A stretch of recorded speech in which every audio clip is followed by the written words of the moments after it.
If you want to install games on your Samsung Galaxy Watch 9, I think the easiest way to find games for your watch is by actually using your smartphone that is paired with your Samsung Galaxy Watch 9. It is of course also possible to search for games using the Galaxy Watch 9 itself. Of course, we have access to the Play Store on our watch, so of course we can use it to search for games, but I think it's just a little bit more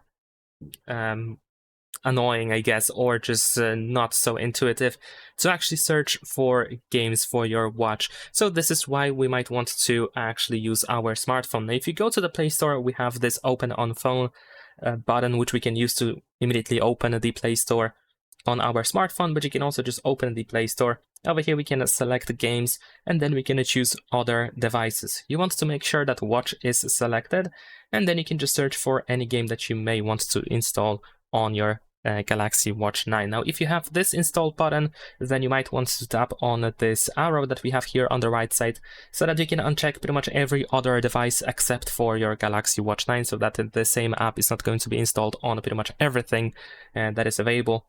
And that's pretty much it. Leave a like and subscribe.